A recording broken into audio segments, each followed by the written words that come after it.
নমস্কার, শেয়ারবাজ থেকে আমি শাশ্বত মিত্র। আজকে যখন আপনাদের সামনে ভিডিওটা করছি এখনও মার্কেট শেষ হয়নি, 3টে মতো বাজে। তো মার্কেট সকালবেলা দেখেছেন ব্যাঙ্ক নিফটি এবং নিফটি দুটোই ওপর থেকে 300 পয়েন্ট প্লাস, ব্যাঙ্ক নিফটি এবং 100 পয়েন্ট নিফটি থেকে আবার নিচের দিকে পুরোটাই প্রায় 400 পয়েন্ট ব্যাঙ্ক নিফটি কারেকশান হয়েছে এবং 100 পয়েন্ট প্রায় 100-150 পয়েন্ট প্রায় নিফটি কারেকশান হয়েছে। এখন আপনাদের আমি বলেই রেখেছি, যতক্ষণ না নিফটি দেখবেন দুবার করে আমরা 22,125 এইখানে ডবল টপ বানিয়েছি, তার এরপরে মার্কেট তখনই বুলিশ হবে যখন 22,125-এর ওপরে আমরা ক্লোজ দিতে পারবো। তবে আশা করি যখন আমরা ক্লোজ দেবো, যদি আমরা ক্লোজ দিতে পারি সেক্ষেত্রে কিন্তু আবার নিফটি ওখান থেকে প্রায় 3-5%-এর আপসাইড পাবেন। 3-5% মানে 600 থেকে 1000 পয়েন্ট, ওটা একটা বড় আপসাইড থাকবে নিফটির, যদি আমরা 22,125-এর ওপর ক্লোজ দিতে পারি। তবে আমার অভিজ্ঞতা থেকে আমি দেখেছি, সাধারণত এইরম সময় যখন এরম দুবার ডবল টপ এইসব জায়গায় এসে বারবার রিজেকশান আসে, সেক্ষেত্রে যখন আমরা পেরোই সাধারণত দেখা গেছে আমরা পেরিয়েছি ওপেনেই গ্যাপ আপ করে। সাধারণত মার্কেট টাইমে পেরিয়ে সেটাকে রাখলে তো সবথেকে ভালো, কারণ স্ক্রিনে যদি কোনো কিছু হয় সেটার এফেক্ট অনেক বেশি পড়ে। তো যদি আপনারা আগের দিন আমার ভিডিও দেখে থাকেন গত বুধবারের, আমি ওদেরকে বলবো ভিডিওটার ক্লিপটা আপনাদের দিয়ে দিতে, তাহলে সোমবারের ভিডিও যদি দেখে থাকেন, ব্যাঙ্ক নিফটিটা 45,500টা খুব ভালো সাপোর্ট। 45,500 যদি না ভাঙে তাহলে এখান থেকে দেখবেন আবার ওই একবার 46,500, 46,800 যাওয়ার বা 47,000 যাওয়ার চেষ্টা করবে। আজকে দেখে আমার তাই মনে হলো।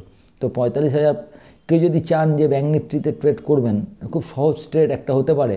কালকে যদি নিচে খোলে ওখান থেকে একটা ব্যাঙ্ক নিফটি 100-150 পয়েন্টের স্টপ লস দিয়ে নিয়ে ওপরের দিকে 500 পয়েন্ট 1000 পয়েন্ট পান কিনা সেটা দেখা যেতে পারে। 1:4 রিস্ক রিওয়ার্ড রেশিও। আমি তো অন্য কিছু বুঝি না, যে কোনো জিনিসের রিস্ক রিওয়ার্ড যদি বেশি থাকে আমি সেটাই কাজ করি, তাতে আমার স্টপ লস খেতে পারে, ডাজন্ট ম্যাটার রিস্ক। তাহলে দেখবেন আমি বলেছিলাম ব্যাঙ্ক নিফটি যদি 45,500-র কাছে আসে তাহলে একবার বাই করে দেখবেন 100-150 পয়েন্টের একটা স্টপ লস দিয়ে, ওখান থেকে 46,000, 46,500, 47,000 সবই যেতে পারে। তো যদি আপনারা কেউ ওখানে এসেছিল, ব্যাঙ্ক নিফটি 45,527 দেখবেন লো করেছিল মঙ্গলবার, 45,527, সেখান থেকে আজকে 46,050, 46,060 হাই করেছে ব্যাঙ্ক নিফটি ক্যাশে। আমি ব্যাঙ্ক নিফটি স্পট প্রাইস বলছি। তো মোটামুটি একটা 500 পয়েন্টের সুন্দর ট্রেড আপনাদের ছিল যদি কেউ নিতেন আর কি। তো এখন ওরমই মার্কেট, আপনাকে ডিপ যেখানে সাপোর্ট সেখানে নিতে হবে, এবং যেখানে আপনার মনে হচ্ছে যে যেরকম 46,200, এটা জানবেন ব্যাঙ্ক নিফটির ক্ষেত্রে খুব একটা বেশ বড়সড় জায়গা। 46,200 পেরোলে 46,500, 47,000 এটা হচ্ছে ইমিডিয়েট আপনার টার্গেট। কারণ নিফটি যদি বারবার নতুন হাই করে তাহলে ব্যাঙ্ক নিফটিকেও তো নতুন হাই করতে হবে। এরম নয় যে ব্যাঙ্ক নিফটি ল্যাগার্ড থাকবে, কিন্তু সেটা ব্যাঙ্ক নিফটি এখন দেখাচ্ছে।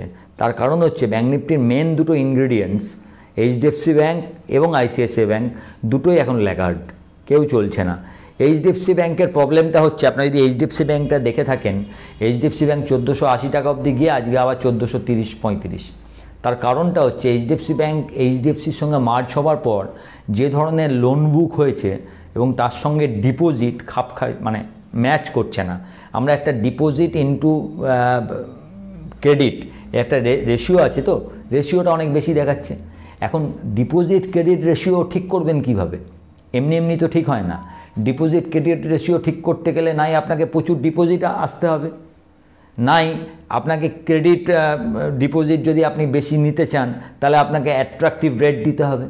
অ্যাট্রাকটিভ রেট যদি দেন সেক্ষেত্রে আপনার যে মার্জিনে আপনি এতদিন এনজয় করে এসেছে এইচডিএফসি ব্যাঙ্ক, তো সেই মার্জিনটা আপনি পাবেন না।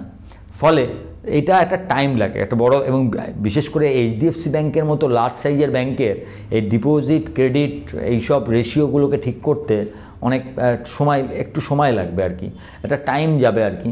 ফলে হয়তো একটু ফর দ্য টাইম বিং একটা জায়গার মধ্যে হয়তো দেখবেন এইচডিএফসি ব্যাঙ্ক ঘোরাফেরা করছে, তারপরে হয়তো আবার দেখবেন ঠিক হয়ে যাবে।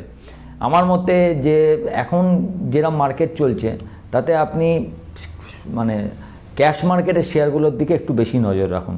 ফিউচারের শেয়ারে তো ভালোই, কিন্তু ক্যাশ মার্কেটের শেয়ারগুলোর দিকে বেশি নজর রাখলে মনে হয় পয়সাটা একটু বেশি পাওয়া যাচ্ছে।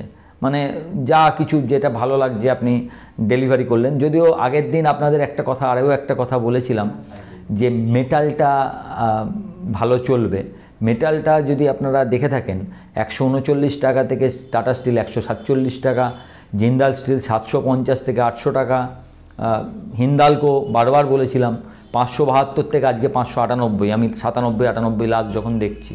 সুতরাং বুঝতেই পাচ্ছেন যদি আপনারা মেটালের এদিকের ওপর জোর দিতেন তাহলে মার্কেটটা বেশ আপনারা একটা পয়সা পেতেন। তো এই মুহূর্তে আপনাদের অনেকের আমাকে জিজ্ঞাসা করছেন যে রেলওয়ে স্টক কি করব, বা আইওবি ছোট ব্যাঙ্কগুলো আপনাদের নেওয়া আছে। ব্যাপার হচ্ছে পিএসইউ ব্যাঙ্ক যদি দেখেন, আগের দিনে আপনাদের পিএসইউ ব্যাঙ্কটা আমি বলবার চেষ্টা করছিলাম যে কি হবে। তো পিএসইউ ব্যাঙ্ক চট করে ভালোই আছে আর কি। তো একটা স্টপ লস দিয়ে তাড়া করুন, ট্রেল স্টপ লস দিতে হবে। এখন ট্রেল স্টপ লস কি? সোজা কথা, আজকে যেখানে ক্লোজ করবে বুধবার, এটা আপনি খেয়াল রাখুন, আজকে যেখানে ক্লোজ হবে তার 5% বা 6% নিচে ট্রেল স্টপ লস করবেন, যে ব্যাংকটা নিয়েছেন। আমার মনে হয় সেটাই ঠিক হবে, কারণ 5%-এর বেশি আপনি আপনার প্রফিট ছাড়বেন কেন, সেটাও আপনার দেখবার ব্যাপার। আর একটা জিনিস বলে রাখছি, যেহেতু দেখবেন সমস্ত কেমিক্যাল সেক্টরের স্টকগুলো রেজাল্ট খারাপ হয়েছে। আগের দিন দেখবেন নবীন ফ্লুরিন রেজাল্ট দিয়েছে খারাপ। তো এখন নেক্সট রেজাল্ট একটাই মনে হয় আছে আমার দেখা, সেটা হচ্ছে আরতি ইন্ডাস্ট্রি 8 তারিখে রেজাল্ট আছে, মানে কালকে। এখন আরতি যে দামে চলছে, যদি আগের 3 মাস দেখেন সেখান থেকে প্রায় 40% ওপরে চলছে আরতি, মোরলেস। তো আরতির ক্ষেত্রে আমার যেন একটা মানে back of the mind, I may be রং, 663-65 টাকা চলছে।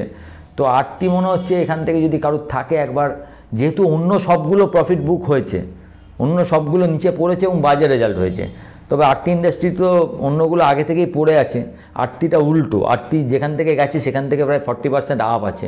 মেবি হয়তো মার্কেট জানে ওর রেজাল্টটা হয়তো খুব ভালো হবে, কিন্তু যেহেতু অন্য সমস্ত কেমিক্যাল সেক্টরের রেজাল্ট খারাপ হয়েছে, তো আমার মনে হয় আরতি রেজাল্ট যতটা মার্কেট এক্সপেক্ট করছে যে জন্য এতটা বেড়েছে, নাও আসতে পারে। এটা আমার guts feeling, I may be রং।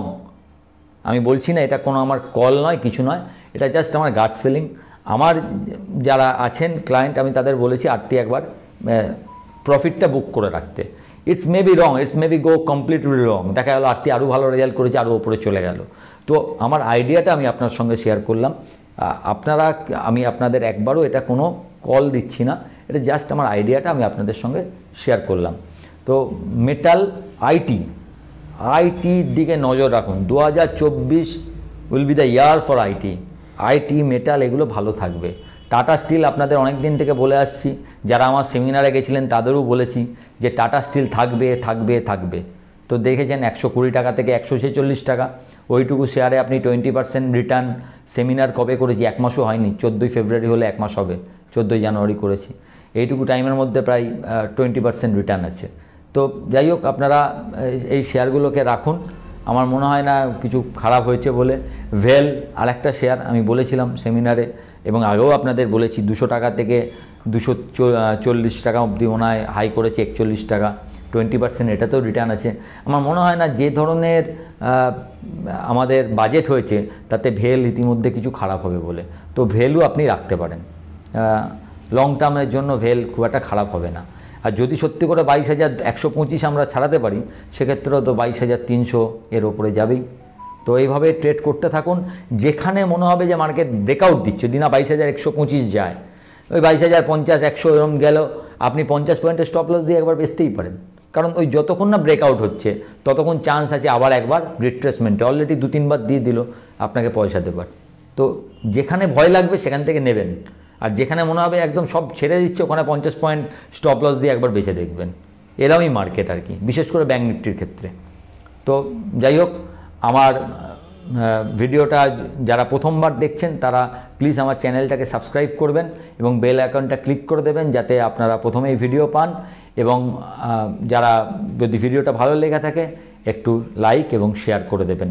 আর আমার টেলিগ্রাম গ্রুপের সঙ্গে যুক্ত থাকবেন, টেলিগ্রাম গ্রুপের লিঙ্ক নিচে দেওয়া আছে। নমস্কার।